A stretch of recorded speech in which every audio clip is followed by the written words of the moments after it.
Lors de la première réunion officielle de la Congrégation générale des cardinaux, certains détails inquiétants sont apparus.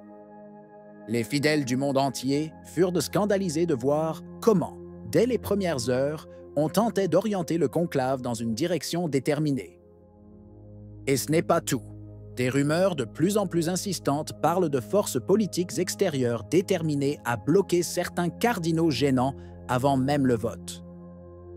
Que se passe-t-il réellement à l'intérieur des murs du Vatican? Restez avec nous. Ce qui est en train d'être révélé pourrait changer l'avenir de l'Église. Selon des sources d'information comme ABC et CBS News, un message clair et inquiétant est ressorti des premières rencontres entre cardinaux. Le prochain pape doit s'inspirer de la vision de François. Il ne s'agit pas de simples rumeurs, mais de déclarations publiques, réitérées alors que les cardinaux se réunissent dans ce qui, formellement, devraient être des congrégations générales libres et sacrées. Pour confirmer le climat déjà fortement biaisé, il y a aussi la décision de confier l'homélie inaugurale à Raniero Cantalamessa, un prédicateur connu pour ses interprétations fluides, voire carrément désinhibées, de l'Évangile. Il semble donc que l'Esprit Saint, qui selon la tradition devrait guider souverainement le conclave, ait été remplacé par une direction entièrement humaine et politique, plus attentive à assurer la continuité d'une ligne théologique ambiguë qu'au salut des âmes. Les croyants les plus attentifs et les plus scandalisés n'ont pas tardé à commenter. J'aimerais que les journalistes ne parlent pas des élections comme s'il s'agissait d'une affaire mondaine. L'élection du pape est une question de prière entre Dieu et ses cardinaux. Dans l'Évangile de Jean, Jésus dit « Ce n'est pas vous qui m'avez choisi, mais c'est moi qui vous ai choisi. » Des mots simples qui révèlent une douleur profonde, celle de voir, peut-être pour la première fois de manière aussi ouverte, la plus haute élection de l'Église réduite à une opération politique, au mépris de tout appel à l'Esprit Saint. Mais le véritable scandale ne s'arrête pas là. Selon de nombreux rapports, ce ne sont pas seulement des forces au sein de l'Église qui manœuvrent le prochain conclave. Les pouvoirs séculiers mettent déjà la main sur l'élection du futur pape.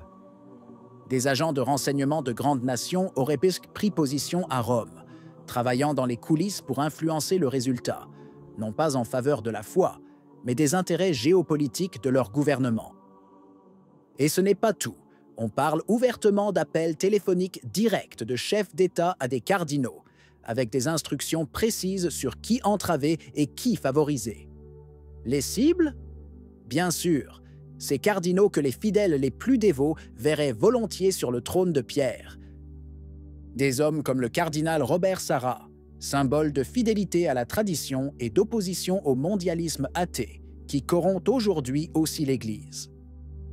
Il est clair qu'il ne s'agit plus d'une élection libre sous inspiration divine, mais d'une guerre de pouvoir sans masque, où le monde moderne, ennemi de la foi, cherche à élire un pape sur mesure. Le conclave, qui devrait être un acte sacré, apparaît de plus en plus comme une manœuvre politique brutale, sous les yeux impuissants d'un peuple catholique qui, une fois de plus, se sent trahi. Les interférences externes semblent avoir un nom et un prénom précis. Le président français Emmanuel Macron, selon des révélations rapportées par des journaux comme la Tribune Crétin, serait personnellement intervenu pour tenter de bloquer l'accession du cardinal Robert Sarra au trône papal. Même si certains journalistes persistent à présenter l'actualité avec un point d'interrogation, le contenu des articles parle clairement. Macron ne veut pas d'un pape qui défende sans compromis la tradition catholique.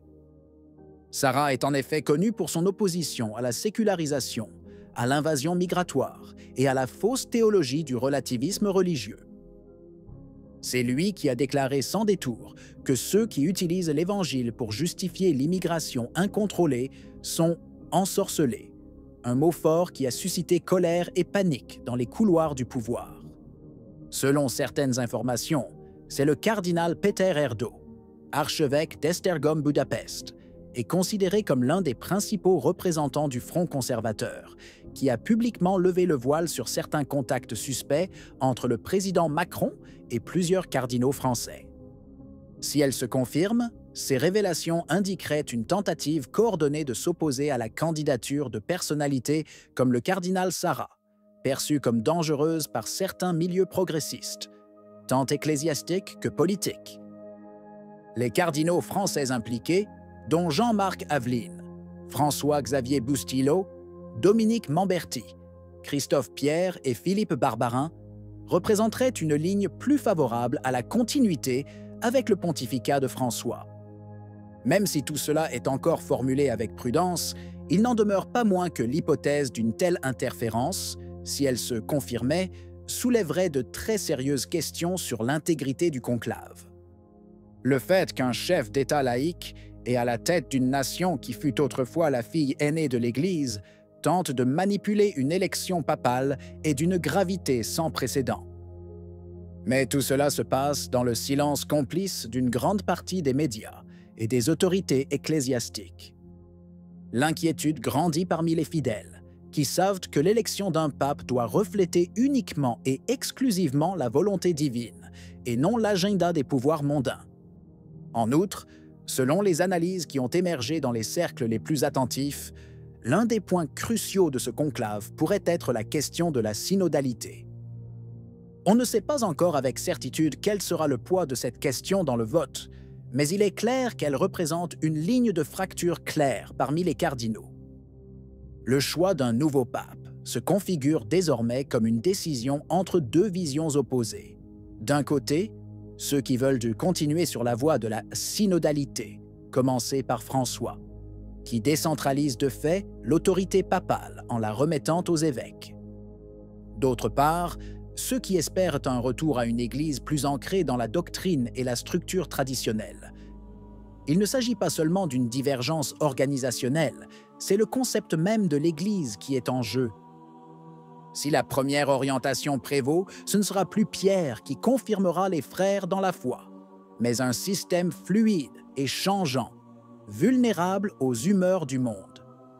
Si toutefois les défenseurs de la tradition l'emportent, ces réformes pourraient être définitivement stoppées, ramenant l'Église à un modèle plus solide et plus fidèle à son origine divine.